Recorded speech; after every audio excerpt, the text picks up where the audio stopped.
Kamu asalnya dari mana ini? Saya asli Solo juga dari Jawa Tengah. Kamu di sini ngekos atau gimana?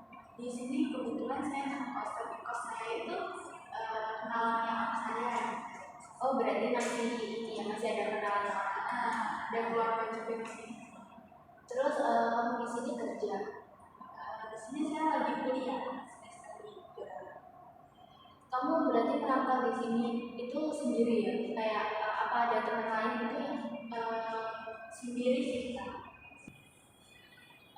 Kamu tadi kan bilang udah semester 3, pastinya ada semester sebelumnya udah ada lagi. Nah itu gimana sih antara ekspektasi dengan nilai kamu gimana?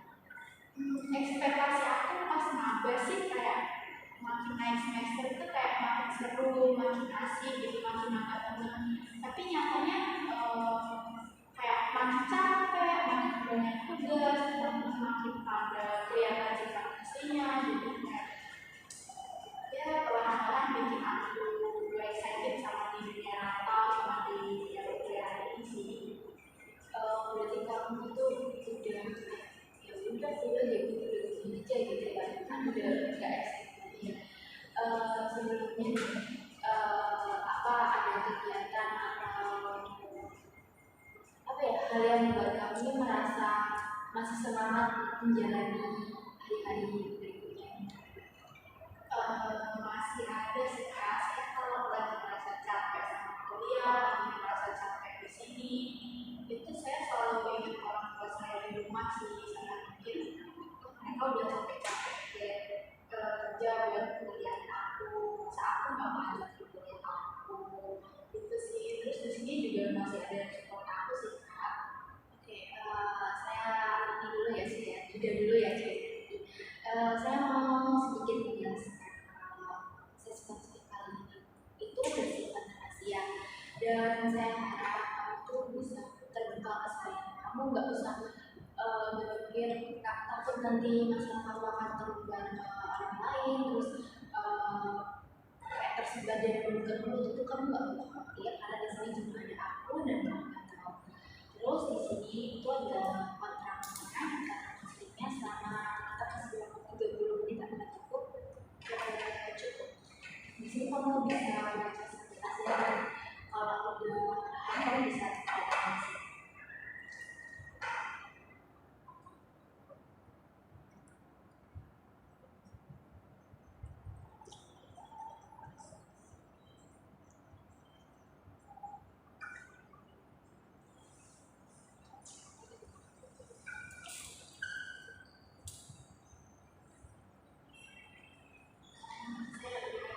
Terima kasih. Jadi kan kamu udah sedikit menjelaskan kalau masih ada masih ada hal yang belum kamu senangkan. Salah satunya adalah, kalau boleh tahu orang tua kamu di rumah itu dulunya tuh kayak gimana sih kok bisa ngasih kamu merasa sejauh ini? Awalnya sih orang tua saya sebenarnya nggak ngebolehin jauh-jauh. Sebenarnya disuruh yang di dekat-dekat aja, masih se-Jawa Tengah gitu. Tapi takdir nggak nerima aku buat kuliah di Jawa Tengah. Aku udah ketolak berkali-kali. Terus waktu itu yang masih aku daftar itu tinggal di Jawa Timur. Aku pas mau daftar kan izin dulu ya Pak. Aku izin dulu sama orang tua aku boleh apa enggak gitu. Awalnya kan nggak boleh, disuruh daftar swasta aja di Jawa Tengah. Tapi aku pengen banget masuk negeri nih, kampus negeri. Terus aku bilang sama orang tua aku bilang ke orang tua, aku bilang serius gak bakalan aneh. Itu terus lama-kelamaan orang tua aku nggak boleh udah nggak apa-apa dicari aja. Terus waktu di Jawa Tengah itu ditemenin sama orang tua aku, ditemenin sama ibu sama ayah aku. Pas tes itu kan udah ya dari Jawa terus langsung tes. Terus sempat nginep dulu sih di Surabaya sama aku. Terus pas udah pulang kan udah beberapa minggu nih nunggu pengumuman. Ternyata diterima. Aku bilang ke aku kedua keterima nih ya terus syukurlah gitu. Terus disuruh berangkat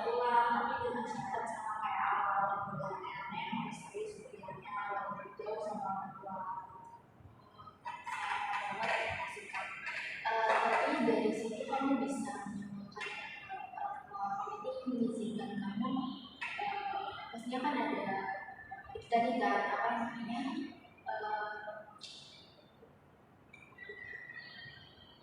pastinya kan ada syaratnya tadi kan. Dari situ kamu tahu bahwa kalau ini ternyata sedikit ada dorongan yang penting anak aku ini kuliah dengan baik kan kuliahnya. Kamu sekarang kan tadi kan udah bilang capek kan udah SMP lagi. Dari situ kamu bisa selalu ingat orang tua kamu untuk dikenalkan kamu saat ini. Terus di sini tadi kamu juga bilang harus serius. Jadi saya juga berharap kamu kuliahnya sekarang itu serius ya. Terus masalah tugas-tugas itu kan sekarang semester 3 atau akan semester 3 kan lagi berat-beratnya. Kamu masih semangat gak gitu ibu? Kalau bilang semangat sih enggak sih, tapi karena emang tuntutan kuliah yang harus ngerjain tugas harus datang itu ya memang aku kerjain kalau kita semangat. Tapi di sela-sela rasanya semangatku tuh aku tetap mikir tentang aku di rumah, masa selalu ada semangat kerja namanya semangat sih. Jadi aku ya harus mendorong diri aku sendiri buat semangat gitu kan. Jadi aku harus kerjain tugas tepat waktu, kuliah tepat waktu, dan gak bolos dan Paham apa yang kamu bicara. Kamu merasa nggak semangat dalam mengerjakan tugas kan? Merasa kayak aku tugas ini udah dikerjain tapi masih banyak aja gitu. Di situ kamu masih tetap berpikir ada dorongan dari pernyataan orang tadi kan. Dari situ ketika kamu merasa lagi capek nih kerjain tugas, selain orang tua siapa sih sebenarnya? masih ada orang yang support aku sih kak di sini. Biasanya kalau aku ngobrol capek sama tugas itu, aku ngobrol sama cowok aku, terus sama dia benar-benar support aku sih kak. Saya dikerjain dulu, diselesaikan dulu, aku jalanin kerjain di luar aja biar pusing pas dia. Terus ya saya aku keluar sama dia selalu bantuin aku, support aku buat semangat kuliahnya, buat semangat tugas gitu sih.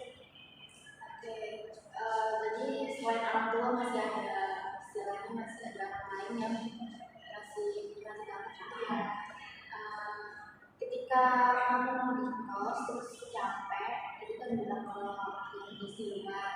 Nah, berarti kamu sering dong merasa capek sendiri di kos gitu ya?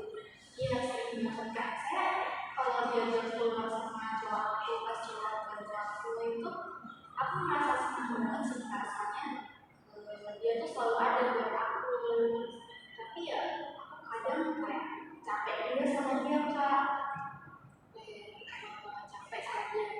Kalau boleh tahu, kamu sebelumnya kenal sama cowok kamu ini udah dari lama atau dia LDR gitu? Aku kenal sama dia dari semester 1 sih kak, pas SMA. Ya masih muda. Kamu kenalnya di Surabaya sini apa dari teman sebelum? Aku kenalnya di Surabaya, jadi dia keluarga atau Berarti dia udah tahu dong kalau aku itu mau bilang kemana gitu kan? Kami kan ya istilahnya akan di sini kan. Jadi kamu kan bilang kalau capek sama dia, aku tahu capeknya tuh kenapa? tadi masuk kayak ngerasa ngomongin terus-terusan aja sih kak sama dia. Tapi dia tuh juga baik banget sama aku. Dia selalu ada buat aku di saat aku capek kuliah, di saat aku jauh sama orang tua, sama keluarga. Dia tuh selalu di sisi aku, terus aku merasa sendirian. Tapi di sisi lain aku juga capek sama dia kak, karena dia tuh sering ngomongin terus. Kamu merasa dibohongi. Kalau kamu lagi tugas sendiri nih, pas cowok kamu udah bisa nemenin kamu di tugas atau tidak kamu keluar atau ada hal lain yang akan saya keluar sama biar kamu nggak merasa ini gitu. Enggak sih kak, soalnya aku kayak semester 3 ini benar-benar sendirian gitu kan. Rasanya sebenarnya berinteraksi sama orang lain itu udah malas banget. Jadi ya udah kalau nggak sama cowok aku ikut aja Oke, saya sangat paham apa yang kamu rasakan. Kamu merasa kesepian dan sendiri ketika gak ada cowok. Makanya ketika dia menghubungi kamu itu merasa kayak udah gak ada orang lain lagi di sini yang support kamu gitu kan. Dari situ, dari masalah itu, apa ada hal lain yang membuat cowok ini bangun gitu? Apa kamu udah tahu masalahnya atau kamu masih menekan gitu? aku belum sepenuhnya tahu sih. Tapi dia bohongin aku tuh sebenarnya bukan masalah bohong yang serius gitu loh, kayak ya udah kayak bukan karena kecil aja. Tapi kadang aku kayak mikir ngapain sih kalau hal kecil itu harus bohong gitu. Aku takutnya kayak dengan hal gede gitu. Dulu kan pernah ya waktu malam itu dia bilang aku tidur, terus kan aku udah kenal nih sama temennya juga kan. Bilang lah sama dia, soalnya kan feeling aku tuh dia lagi di luar gitu ya, dia tidur mau balas aku gitu. Feeling aku tuh dia lagi di luar. Nah aku tuh aku chat temen dia, aku tanyain lah, cowok sama kamu enggak gitu. Nah terus si temennya itu bilang enggak, terus dia fotoin cowok aku. Tapi di situ temennya tuh nggak tahu kalau aku tanya tentang itu, maksudnya cowok aku nggak tahu itu loh kalau aku tanya sama temennya. Terus aku di situ marah lah, aku bilang di WA, kenapa sih bohongin hal kecil kayak ini? Padahal kalau kamu bilang kamu mau main sama kamu tuh aku juga di sini, aku nggak bakal marah, kamu harus bohongin gitu. Jadi kayak itu tuh nggak sekali dua kali kan dia sering ngomong kayak gitu. Padahal aku juga nggak pernah kenal dia bermain. Ya kalau dia izin kan kalau selagi itu baik, selagi dia yang waktu mainnya itu aku izinin aja gitu loh. Kayak dia mau aja gitu ya. Tapi dia malah bohongin aku terus-terusan sih. Berarti kamu itu merasa kayak kecil aja udah bohong, gimana kita ada hal lain yang lebih besar terus makin bohong lagi gitu ya. Dari cowok yang suka bohong ini, apa reaksi kamu? Kayak kamu kan tadi marah, udah marah terus pas ketemu ini kamu ngapain gitu? Ada hal lain, aku diem aja sih kak. Tiap aku diem setidaknya dia paham kalau dia marah. Tapi dia juga ikutan diem kak, padahal dia yang salah, dia juga ngomongin aku. Tapi dia juga sempat minta maaf. Kalau aku nggak buka omongan, dia tuh juga nggak buka omongan gitu. Jadi aku capek banget sama dia sebenarnya. Kamu merasa capek karena menurut kamu dia itu nggak ada dorongan dari diri dia sendiri untuk meminta maaf gitu kan, harus kayak nunggu dimulai dari kamu dulu baru dia minta maaf. Tapi dari dianya sendiri nih, ada nggak sih dia udah ngejelasin ke kamu alasan dia begini ya?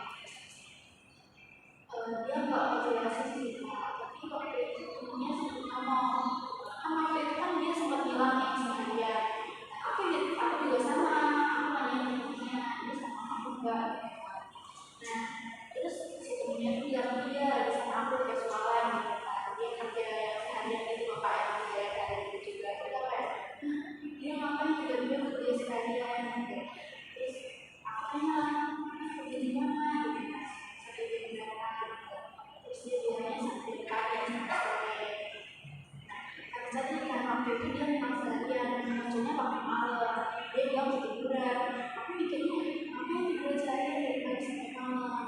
Terus aku mikir lagi, oh mungkin dia kan pulangnya sore ya, dia pulang kerja langsung tidur gitu. Terus pas bangun barulah dia bisa balas chat aku. Tapi aku juga kadang mikirnya, kenapa dia tiba-tiba kerja gitu, gak ngomong sama aku. Berarti dari cowok kamu sendiri ini belum ada dia bohong gitu ya, kamu malah tahunya dari orang lain. Nah dari situ kamu merasa sakit nggak sih kalau tahunya dari orang lain? Kalau ditanya sakit hati aku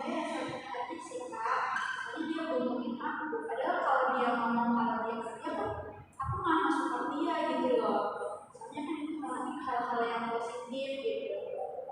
Oke, semenjak kamu tahu nih dia kerja gara-gara dia bilang nggak ada kerja berarti bukan ke pemikiran negatif kamu lainnya. Kalau boleh tahu, kamu berpikir negatif apa ketika dia bilang? Aku mikirnya dia lagi jalan sama mantannya sih kak, soalnya mantan dia tuh kayak masih kejar-kejar gitu loh. Mantannya satu kota juga di sini. Iya satu kota, tapi mantannya tuh ini kak, kayak lagi ngantor juga sama kayak aku, jadi dia kayak pulang ke Surabaya, dari orang tuanya pulang ke Surabaya.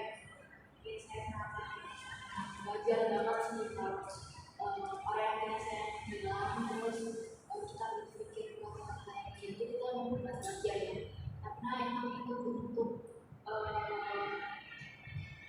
rasa dari diri kita sendiri. Tapi setelah kamu tahu nih kalau dia bilang dia itu kerja bukan yang karena kamu bilang sama orangnya, apa respon kamu selanjutnya?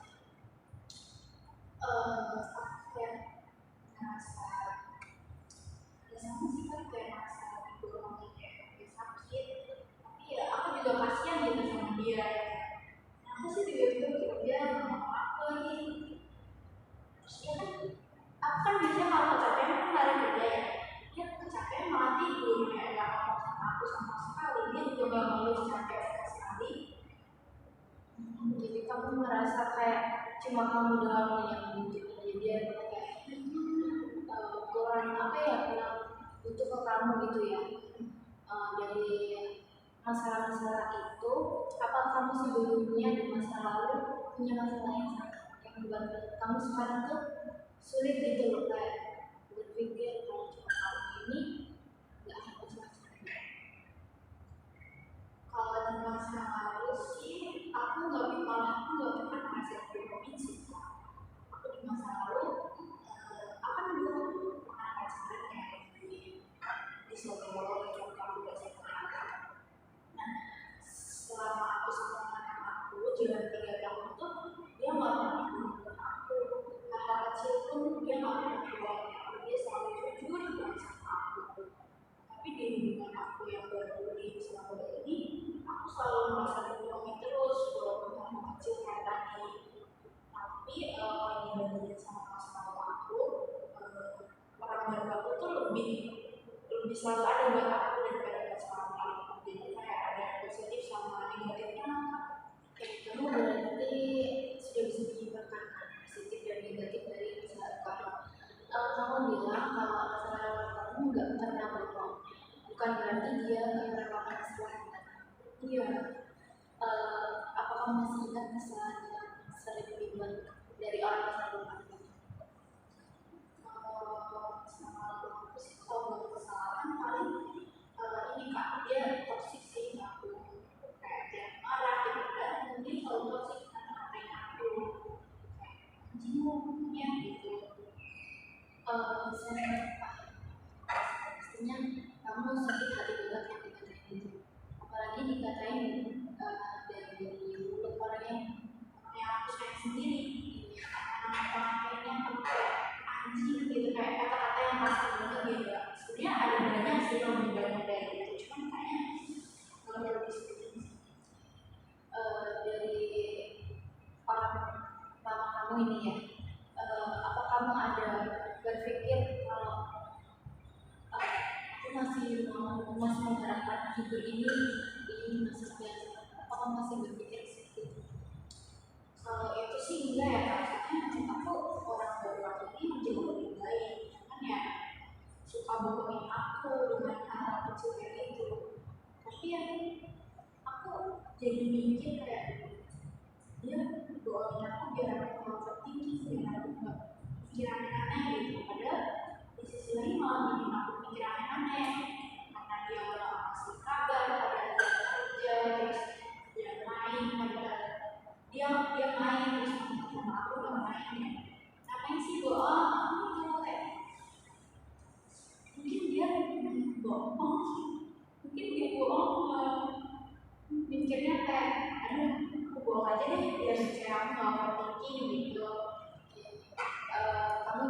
menyimpulkan ini kan dari orang perbankan sekarang. Tapi kalau dibandingkan dengan orang ini yang pertama masih toksik, tetapi ada sifat yang nggak ada di dalam perbankan.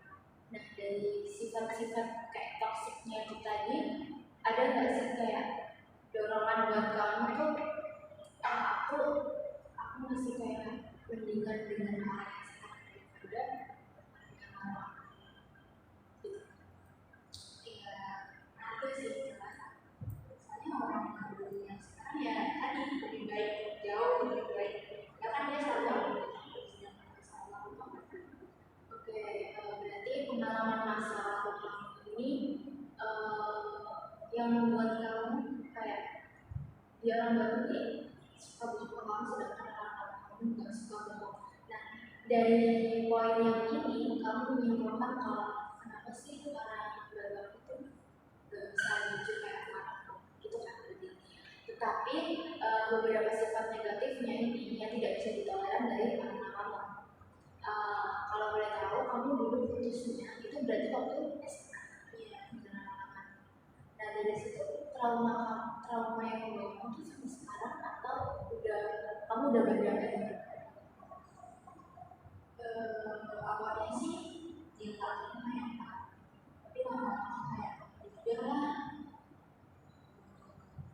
situasinya gini mau lagi kayak udah gitu.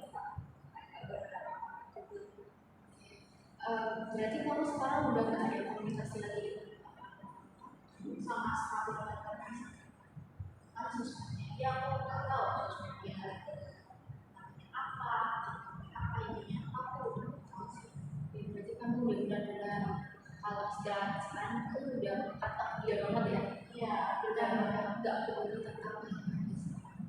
Nah, dari dua masalah kamu tadi, dari masa lalu dan masalah yang sekarang, kamu bisa nggak kayak berpikir nilai positif yang bisa diambil?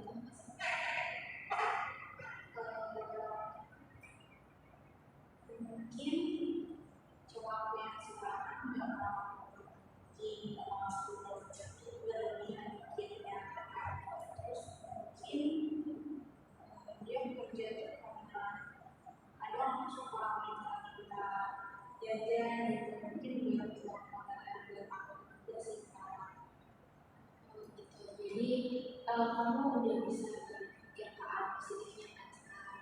Tadi kan kamu bilang mungkin uangnya buat kamu jajan dan lain-lain. Berarti kalau keluar kayak gitu, cowokmu ini masih mengusahakan kamu gitu ya? Kamu masih merasakan hal itu kan? Saya harap juga kalau kamu jangan kayak terpacu tuh pikiran negatif terus, karena pikiran negatif itu yang membuat kamu terus kamu juga bisa berpikir kalau masalah yang datang sebelumnya tuh yang nggak ada di aku baru ini bukan berarti orang yang buruk gitu ya. Jadi kamu tuh masih bisa menilai sifat dia yang positif karena kayak dua orang yang disatukan pastinya kan berbeda-beda. Jadi kamu tuh bisa menjadi pelengkap di antara yang lain. Seperti itu. Ini sih. Lagian pada waktu yang sekarang juga belajar kayak aku usaha waktu di saat aku masih sendirian. Tapi kadang aku kayak pengen dia tuh jadi kayak aku juga gitu loh Pak. Siapa yang selalu mandiri dia mandiri aku. Adalah kalau ada apa-apa akhirnya juga ke dia, tapi dia malah nggak kayak gitu loh Pak. Malah yang kayak tadi ini dia gitu ya. Kalau capek dia juga nggak cari kamu. Padahal kan bisa saling melengkapi ya. Kalau kita sama-sama capek, ya udah kita sama-sama melengkapi gitu. Kenapa kalau aku sendirian, manusia gitu. Masalah yang kamu rasain. Tapi dari situ kamu udah pernah ngobrol berdua nggak sama dia kalau kamu tuh mungkin ini terus mungkin dia juga nanyain kalau dia juga nanyain jadi apa udah istilahnya ditolak sekarang karena waktu itu kan aku bilang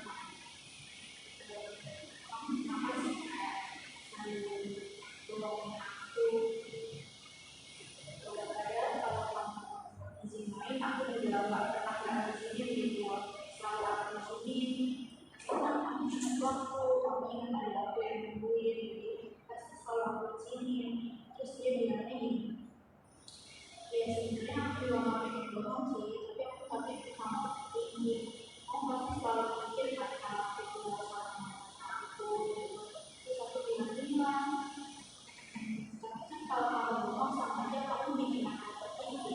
Terus dia bilang gini, aku bohong tuh malah bikin kamu biar nggak tertinggi gitu. Jadi aku kayak bingung sendiri gitu loh Kak. Soalnya kamu bingungnya karena kamu tahu dia bohong kan dari orang lain ya, bukan dari dia sendiri. Jadi kamu beranggapan hal itu tuh ke arah negatif gitu kan. Di sini saya ingin memberikan beberapa hal mungkin yang bisa membantu kamu ke depannya. Mungkin nanti kamu bisa ngajak dia tuh ngobrol terus kayak itu kan penting ya di hubungan, kayak komunikasi itu kuncinya gitu.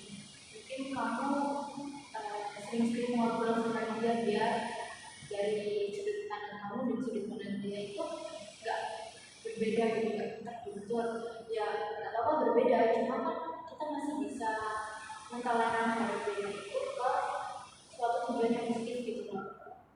Mungkin dari situ kamu bisa memahami dan maksud.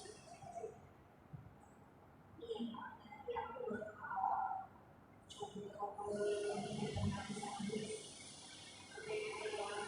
Mungkin sekarang saya beri kamu tugas di sini. Nah, di dalam buku ini nanti kamu bisa mencatat beberapa poin hal yang kamu lakukan untuk kedepannya agar kamu nggak terbawa ke pikiran negatif kamu terus. Mungkin kamu bisa berjalan seperti tadi, kamu udah mulai sering berkomunikasi dengan pasangan tadi agar tidak terjadi perbedaan pendapat gitu ya, atau miskomunikasi antara kamu dan cowok. Mungkin bisa dituliskan di sini, terus nanti kita konsultasikan ke teman kita. Oke, mungkin kita cukupkan untuk sesi konseling ini. Apakah masih ada sesuatu yang ingin dibahas?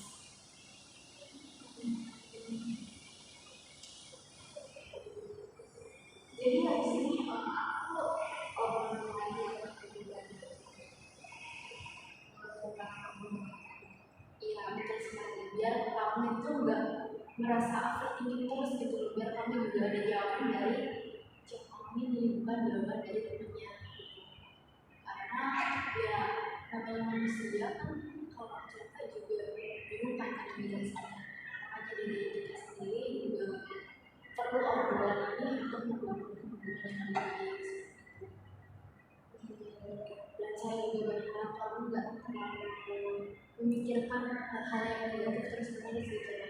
Karena kamu tadi kan juga sudah menemukan kalau cowok kamu ini ya istilahnya nggak selingkuh atau jalan sama cewek atau mantannya kan. Kamu juga udah berpikir kalau cowok ini kerja juga punya anak sendiri kan. Kamu udah hebat sih di sini karena udah bisa berpikir ada yang positif. Nah, saya harap kamu juga bisa mengembangkan pikiran positif kamu ke adik diri atau kalau bisa seterusnya gitu. Dan saya cukupkan sesi saya kali ini. Terima kasih ya Pak udah terbuka saya dan cerita banyak saya. Saya harap kita setelah ini bisa lebih berpikir ke arah positif yang lebih baik gitu ya. Makasih Kak udah dengerin cerita aku. Ini jadi materi paham mengenai suka